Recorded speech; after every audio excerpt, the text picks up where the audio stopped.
Estimados hermanos en Cristo Jesús, para mí es un gusto poder saludarlos. Mi nombre es Ana Milena Beltrán Cabrales, soy estudiante del cuarto semestre del Instituto Bíblico Jesucristo Vive, y si ya es un privilegio poder estudiar y escudriñar las escrituras a través de las materias del instituto, poder compartir con ustedes el día de hoy una pequeña reflexión que el Espíritu Santo ha traído a mi vida justamente de producto de ese aprendizaje, pues es un doble privilegio para mí. Así que la gloria sea para el Señor. Quiero que iniciemos este estudio y les quiero pedir que lo hagamos mediante un ejercicio muy sencillo. Quiero pedirles que en este momento traigan a su memoria un elemento que es muy característico de la temporada de diciembre. Es un objeto que uno normalmente encuentra en estos adornos de ramas que evocan esta temporada tan característica y esta atmósfera tan característica del invierno.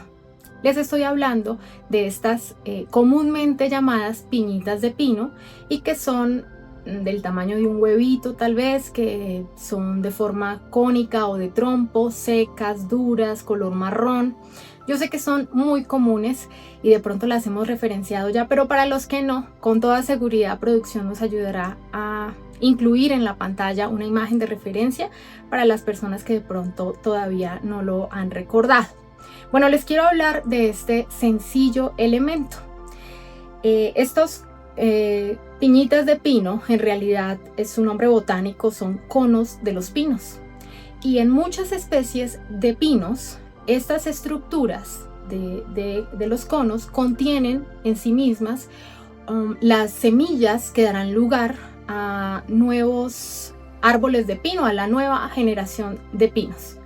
Pero hay algo que a mí me llama poderosamente la atención de este elemento, y es que en muchas especies de eucaliptos, de pinos y de secuoyas, que son los árboles más grandes, más altos y también en dimensión más grandes del mundo, estas estructuras, estos conos, pueden permanecer cerrados por décadas.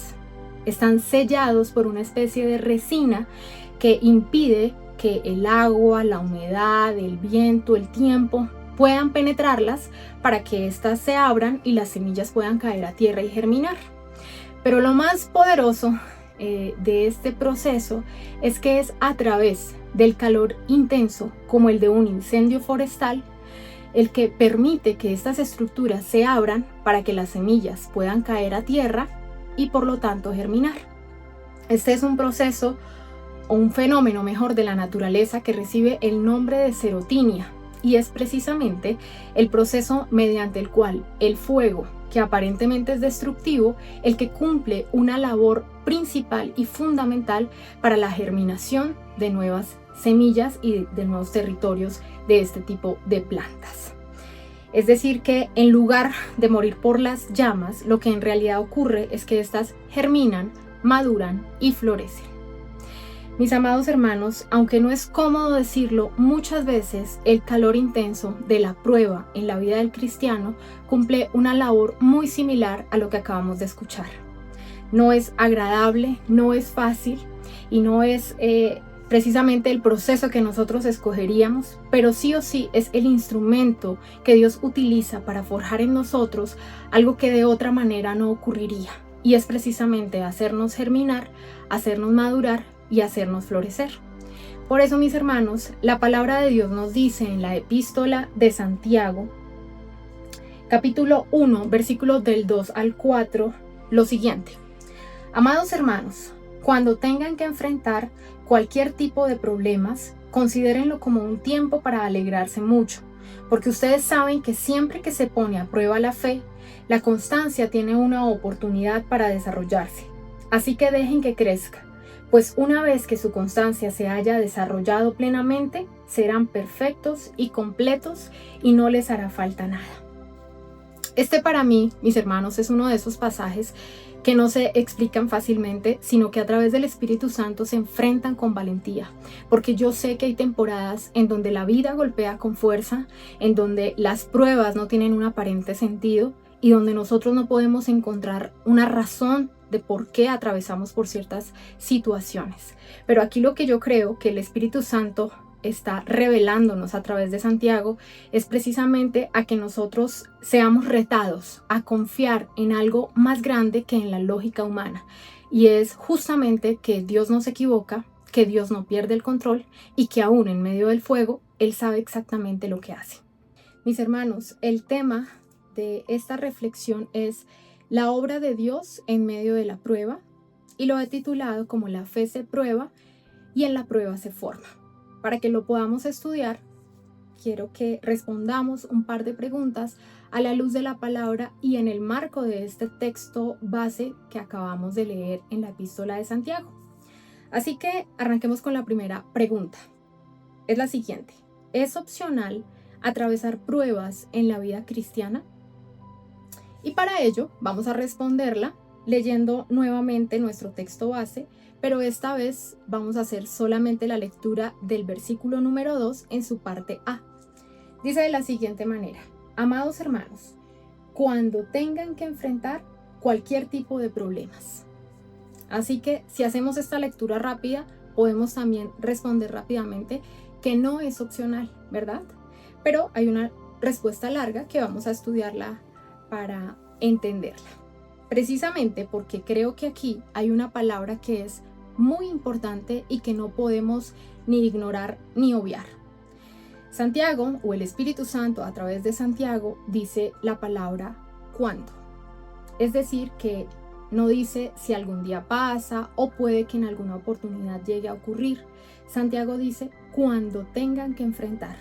Y por lo tanto, esto nos da a entender que la prueba no es una posibilidad en la vida, sino que es una realidad que además toda la Escritura respalda. Para eso, acompáñenme a ver 3 versículos, tanto del Antiguo como del Nuevo Testamento, que respaldan preciso esta verdad. Dice de la siguiente manera Isaías 43:2, voy a leer la Nueva Traducción Viviente para quien me pueda acompañar, y ojo a la palabra. Cuando pases por aguas profundas, yo estaré contigo. Cuando pases por ríos de dificultad, no te ahogarás. Cuando pases por el fuego de la opresión, no te quemarás. Las llamas no te consumirán. Leamos ahora el Nuevo Testamento, Juan 16:33, también Nueva Traducción Viviente, palabras muy conocidas de nuestro Señor Jesucristo. Les he dicho todo lo anterior para que en mí tengan paz. Aquí en el mundo tendrán muchas pruebas y tristezas, pero anímense porque yo he vencido al mundo. Y finalmente, 1 de Pedro 4:12, también Nueva Traducción Viviente. Queridos amigos, no se sorprendan de las pruebas de fuego por las que están atravesando, como si algo extraño les sucediera.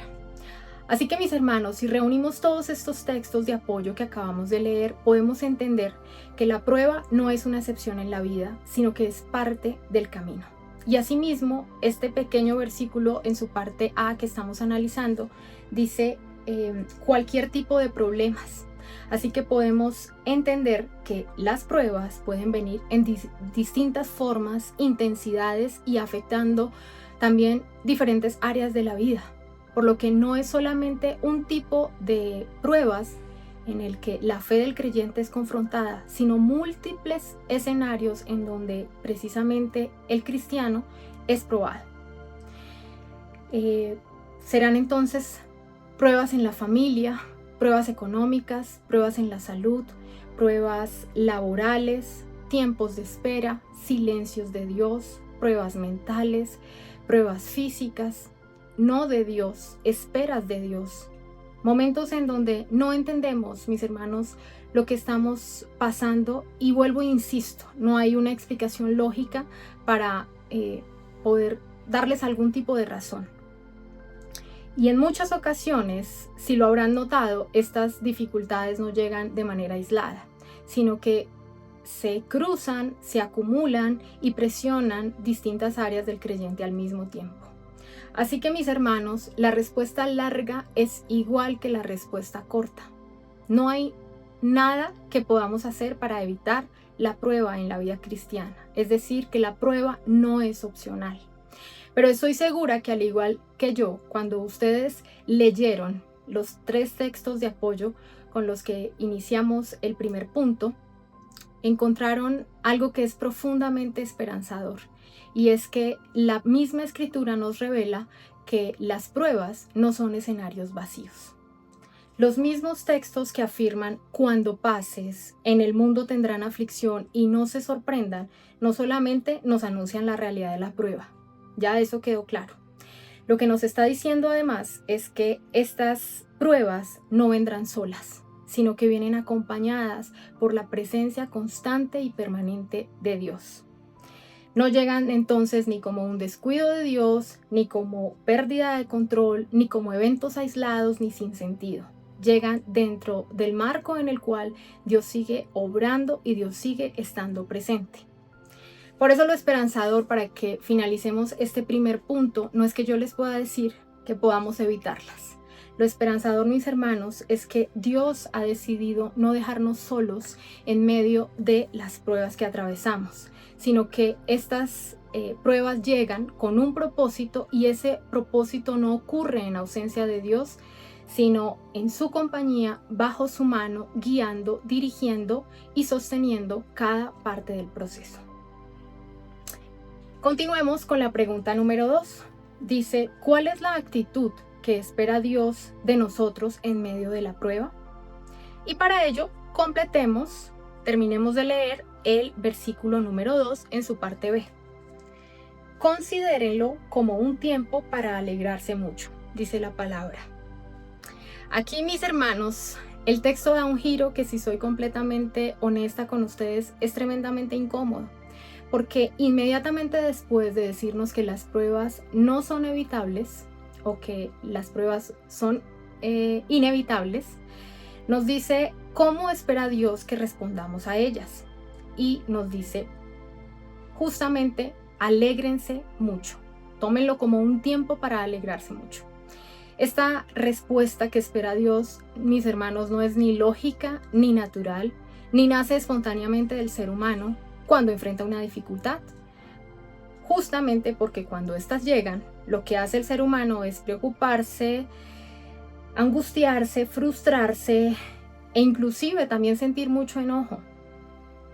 Y aquí es donde yo creo que este mensaje se vuelve confrontante, porque muchas veces, en lugar de tomar la actitud que Dios espera que nosotros tomemos en medio de las pruebas, lo que hacemos es todo lo contrario: cuestionarnos, resistirnos, amargarnos con queja, desespero, desesperanza, desconfianza. Y lo que estamos haciendo sin darnos cuenta es que nos estamos endureciendo frente al proceso que Dios quiere utilizar en nuestras vidas para formarnos. Por eso aquí el mandato, mis hermanos, no es emocional, es intencional. Por supuesto, Dios no nos está pidiendo que finjamos emociones que no sentimos, no se trata de eso, pero sí nos está enseñando a que adoptemos una perspectiva que por naturaleza no tenemos. Por eso, para mí, la palabra clave es considérenlo. Santiago no dice siéntanlo, dice considérenlo, por lo que entiendo que esto es una decisión consciente, un acto de la voluntad, de decidir ver la prueba no desde mi dolor y no desde lo que yo estoy sintiendo, sino desde lo que Dios está haciendo y lo que Dios está obrando en mi vida a través de esa situación. Y esta es otra realidad que además la Escritura confirma en múltiples escenarios, mis hermanos. Por eso quiero invitarlos a que leamos 4 textos rápidamente, todos en la versión Nueva Traducción Viviente, para quien me pueda acompañar. Habacuc 3, 17 y 18. Dice de la siguiente manera: aunque las higueras no florezcan y no hayan uvas en las vides, aunque se pierda la cosecha de oliva y los campos queden vacíos y no den fruto, aunque los rebaños mueran en los campos y los establos estén vacíos, aún así me alegraré en el Señor, me gozaré en el Dios de mi salvación. Por otro lado, dice Romanos 5, versículo 3 al 4.